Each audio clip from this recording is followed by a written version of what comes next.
Hello and welcome. So today is a pretty big day for TAGA. It's the beginning of the February updates, and most importantly, Ouroboros. Not little Ouroboros, Nero Bianca, no modifiers whatsoever. Ouroboros, the face of the game, has been released as a unit. She looks very, very strong. There is so many aspects to her kit. There's some good videos out there, and then as always, because the database is now up to date, I will put some links in there too in the description of this video, so you can check that out. Just a couple of highlights. She has a permanent buff, so if you really liked Hestia back when Global had the Danmachi collaboration, permanent buffs, hers are for all elements and not just for fire, so that's really good. She has a pretty busted reactive. She can heal herself back to full and remove debuffs when she gets under 35% health. Her kit is very designed around being very, very hard to put down by recovering from low thresholds. She's got a lot of buffs. She has two jobs, and unlike most units with their job design where they use one and the other jobs only exist to supplement it, she has her main job for doing damage and then her job for doing support stuff. She is able to do quite a few things. In terms of role consolidation, she is definitely going to be a top tier unit. The only real downside is she is pretty much as expensive as it gets. Luckily, TAGA is around to help mitigate that, but even with TAGA, you're looking at a very, very high gem cost.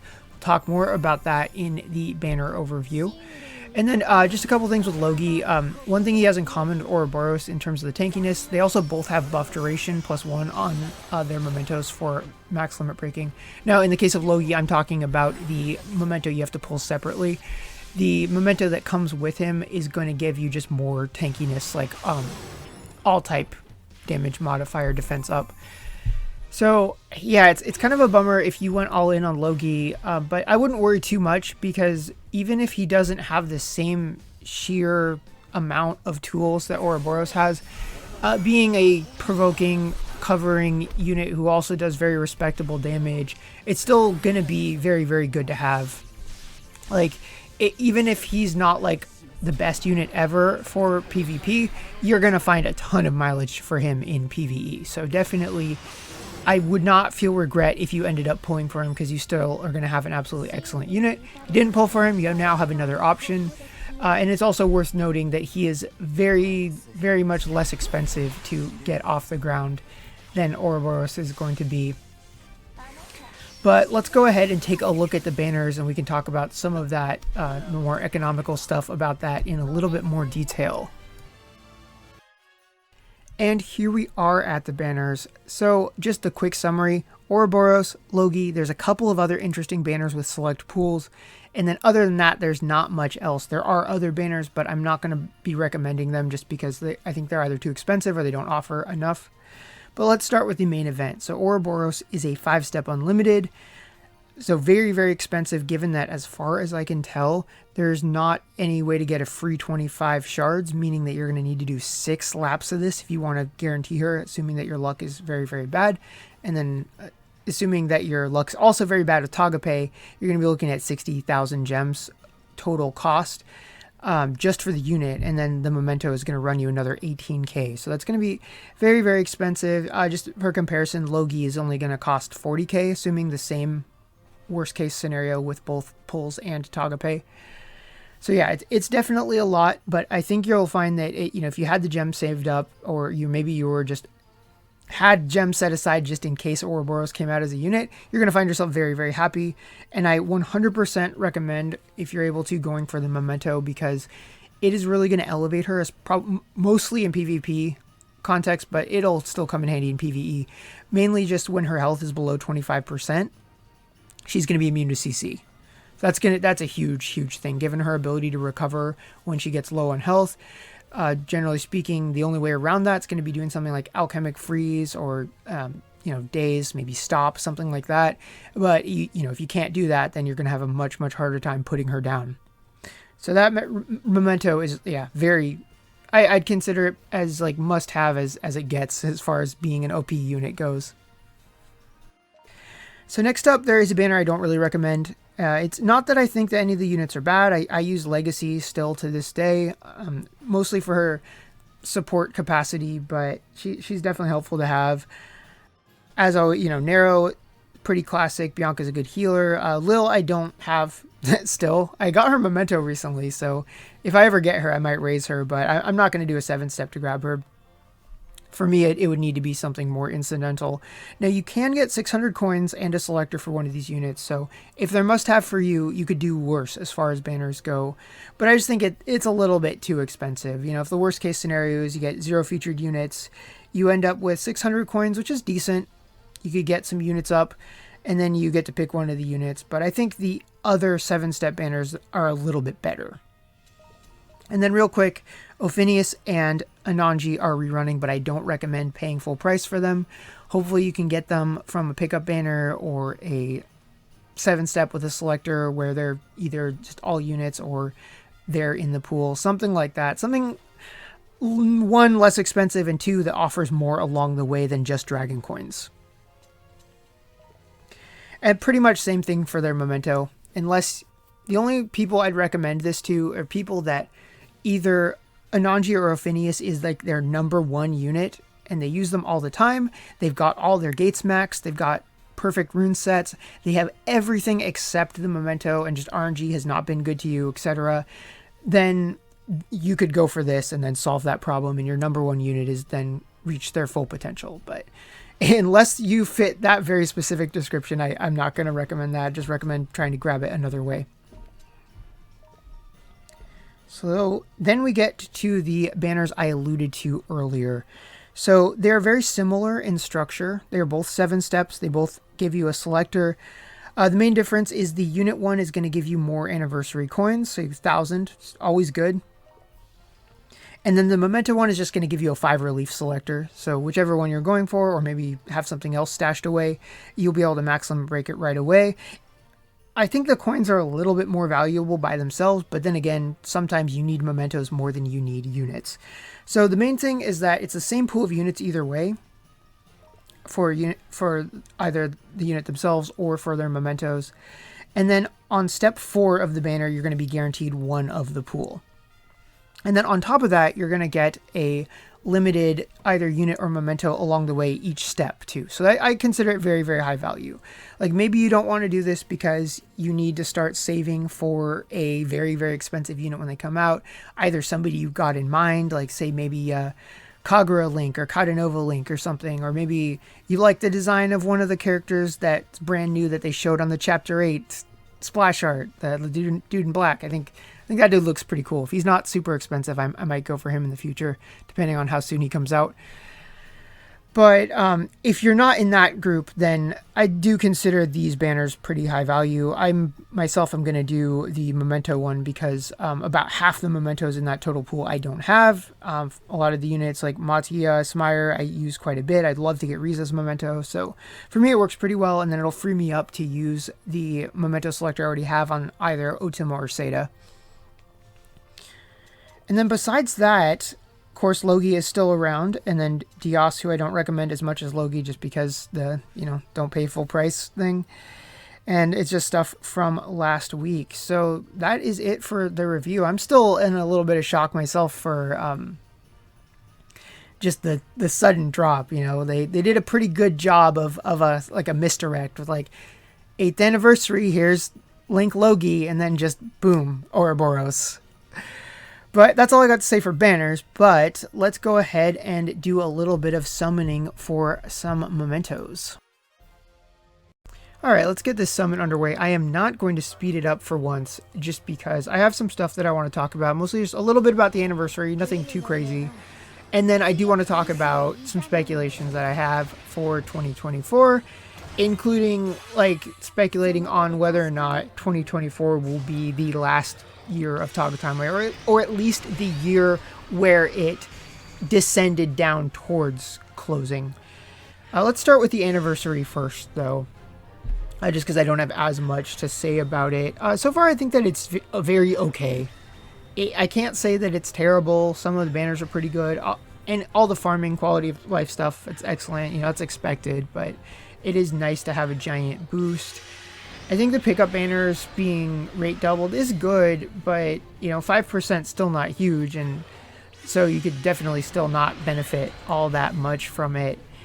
They definitely gave away some character shards, but I just feel like something is missing. Like last year they had just pick a limited memento from X period time. Something like that. I would have wanted something along the lines of when they just gave away a pull on a banner that guaranteed you a limited unit.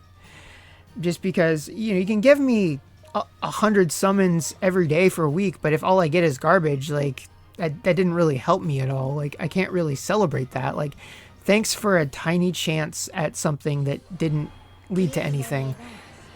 So I definitely prefer a little, either a good guarantee or some type of agency.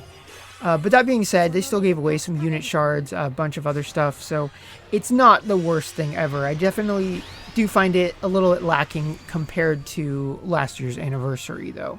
Hey, we got Celis's memento. That was new. I do have her, so that's certainly a possibility. But yeah, so I don't want to say that it's the worst anniversary. And then just giant asterisk, of course, in that there's still time for them to do something that really impresses me to say, oh, okay, that was better than I thought it was going to be. Once all the anniversary celebration stuff is all said and done, I'll revisit the topic and see what I think. But it's not that big of a deal either way. Shoot, I forgot which step we were on. Step 4 is the one that I care about the most out of all of these. Just because there's about a 50-50 chance that I get something that really helps me. So there's a bunch of mementos. Not like that. That one is definitely... Oh, actually, I do use Teresa. She actually helped me get through a lot of the more challenging main story quests quite a while ago. Okay, now we're on step 4. This is the one that matters most. So, like... I don't have Smire's first memento, Riza, Nidhogg, Matthias swimsuit. There's 5 total out of the 10 in the group that I would definitely stand to benefit from. And then if I don't get Nidhogg's memento from this banner, oh, nice. Look at that. That is a win in the 50-50. My Matthias is very, very enlightened, and this is just the last piece. I absolutely love her. I love everything about Matthias, so more upgrades for her. That is very good. So this is already better than I expected it to be honest. So yeah, that means if I don't pull Nidhogg's memento in the coming steps, then I'm just going to use the selector for him. I've been using the free enlightenment shards for him. I got shards of him from the coin shop. I still haven't done his phantom manifestation yet. That's another 100 shards, so he's kind of my rising star right now in terms of units that I'm working on. Okay, so we are going to do just a quick edit break because I have to exit this screen, cash out the gems I've acquired thus far, and then go back to finishing the rest of the summons. Oh, another limit break on this. I feel like the game wants me to use Cheryl. All right, quick little jump cut. And I'm back. So yeah, now it's time to talk about the other thing that I mentioned, which was the speculations I have for 2024, in that I feel like it is a very real possibility that 2024 could be Tagatame's final year, or at least the year where it slowly descended into getting ready to shut down. Now, when I say that, I imagine something that is very, very different. Nice. And X. I do not have that memento limit broken at all, so that's good for one of the units I use the most.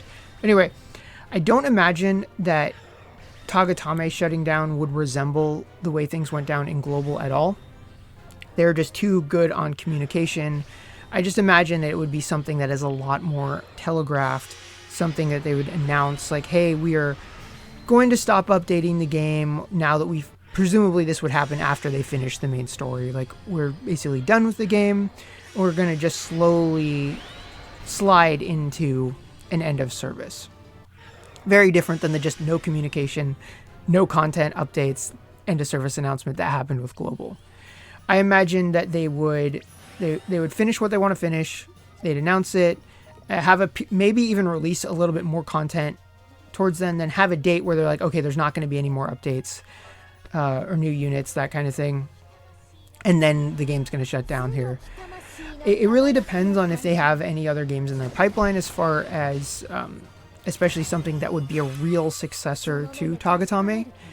Kind of like War of the Visions, but just their own IP. I imagine that, like, if they had the resources to create it, assuming that they weren't totally sapped by Astra Tarticus and the other game that flopped, that they would want to have something like that doesn't need to be carried by the Square Enix IP. It seems like, as far as I can tell, Astra Tarticus is still going strong, and it definitely looks really, really fun. And if it has a not botched global release, that'll be something I'm checking out. So if Tagatame does have its ending, that's something where it's like, well, it would at least free up my bandwidth for taking on something like Astra Tarticus, because my plate's pretty full as things are going, because I definitely don't want to give up my Hoyo games. I enjoy them too much. And then because Genshin is a nightmare on a phone, and Star Rail doesn't take up a huge amount of time, being a good phone game, it definitely helps. And that is the spot that Tagatame has very firmly held. But some of the other reasons is the lack of collabs and a slight slowdown in content.